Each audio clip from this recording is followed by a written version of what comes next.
Support দিয়েছে, না হলে ব্যাক করে আসাটা একটু মুশকিল ছিল। চেন্নাই বলবো ধৈর্য হারিও না, ধৈর্য ধরে রাখো, আর কনসিস্টেন্সি মেনটেন করো, পড়াশোনাটা চালিয়ে যাও, তাহলে হয়ে যাবে, একদম পার্মানেন্ট জব হবেই পাবে।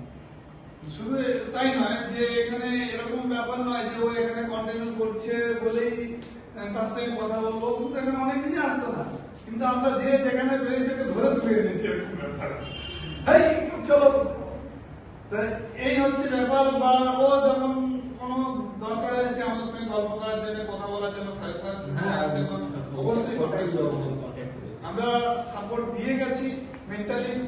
কারণ ও অনেকদিন থেকে লড়াই করেছে, অনেক চাকরি করেছে, চাকরিগুলো কিন্তু বলবো না, পুলিশ হাউসে করতে, ঠিক আছে, আরো অনেকগুলো চাকরি করেছে, চাকরি অনেকগুলো হয়েছে।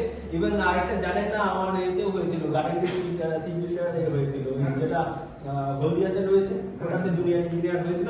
পিএসসি জয়েনিং এর আগে আমার জয়েনিংটা এসেছিল, আমি বললাম না, আমি জয়েন করবো।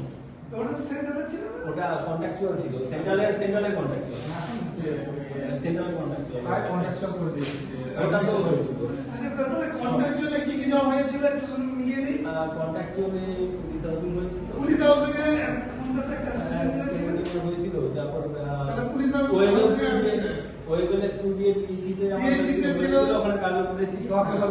তারপর রকেও আমার রিটার্ন হয়েছে, রিটার্ন ফাইনালি সিলেক্ট হয়েছিল, ওখানে আমি জয়েন করি, পিএসসি হয়ে গেছিল বলে আমার এখানে হয়েছে। যাই হোক, অর্থাৎ সাফল্যের জায়গায় যদি পৌঁছে যাওয়া যায়, চাকরি কিন্তু একটা নয়, অনেক চাকরি তোমাদের পিছনে ছুটে বেড়াবে, শুধু আমাদেরকে সাফল্যের জায়গায় পৌঁছাতে হবে।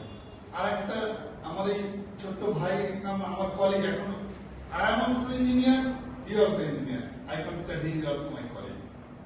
যেটা বললো যে কনসিস্টেন্সি, আমি তোমাদেরকে বারে বারে বলি, আমার preparation follow sine curve. Sine curve যেমন একবার উঠে আবার ছেড়ে দিলে নিচের দিকে নেমতে থাকে, প্রিপারেশন তাই। সেই জন্য তোমরা কনসিস্টেন্সি বজায় রেখে প্রস্তুতি নাও। সাফল্য একবারে